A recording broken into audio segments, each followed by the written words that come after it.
బాగుంది పుల్లపుల్లగా. గంగవాయిల కూరని ఎట్లా వండినా బాగుంటుంది కదండి. ఇంకా హెల్త్కి కూడా చాలా మంచిది. ఇది పప్పులో వేసుకున్నా బాగానే ఉంటుంది, ఉట్టిగా ఉడకపెట్టి తాలింపు పెట్టినా బాగానే ఉంటుంది, ఇట్లా టమాటా వేసినా కూడా బాగుంటుంది. ఏం లేదు, ఫస్ట్ తాలింపు పెట్టుకొని ఉల్లిగడ్డ పచ్చిమిర్చి ఆవాలు జీలకర్ర ఇవన్నీ వేసుకున్న తర్వాత టమాటా కొంచెం మగ్గిపోయిన తర్వాత ఈ ఆకు చిన్న చిన్నగా కట్ చేసుకొని ఇందులో వేసుకోవాలి. ఇక్కడక్కడ పప్పులు తగులుతూ ఉంటే బాగుంటుందని శనగపప్పు నానబెట్టింది ఒక గుప్పెడు వేసిన తర్వాత ఉప్పు కారం కొంచెం కొత్తిమీర ధనియాల పౌడర్ వేసుకుంటే అంతే కర్రీ రెడీ. ఇక్కడికి అయ్యేదాకా అయితే నేను ఉంచలేదు, కొంచెం లూజ్గా ఉంటేనే బాగుంటుందని. రెడ్ రైస్ అయితే వండిన. రెడ్ రైస్ అంతా హార్డ్గా ఏమి ఉండదండి, మంచిగా ఉంటుంది, మెత్తగానే ఉంటుంది. ఇదిగో చూసారా కర్రీ అయితే అయిపోయింది. ఎంత బాగుందంటే టేస్ట్ కూడా. కర్రీ మరి ఇంత లూజ్ అని అనుకోకండి, ఈ చలికి నాకైతే ఇంకా వేడి వేడికి ఇట్లా లూజ్గానే తినాలని అనిపించింది. మీరు కూడా ట్రై చేయండి ఇట్లనే సేమ్ ఇంత పతలాగా. చాలా బాగుందండి టేస్ట్.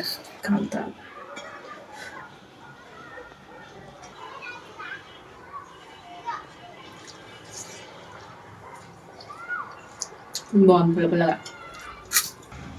ఇట్లా లూజ్ ఉంటేనే బాగుంటుంది కర్రీ. గంగవాయిల టమాటా, శనగపప్పు, రెడ్ రైస్.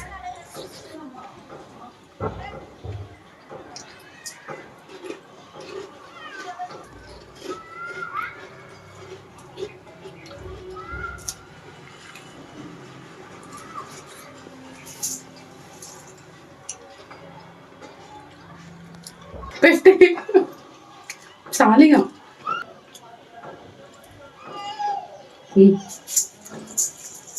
మీకు పోయేదాకా ఉంచుతాను.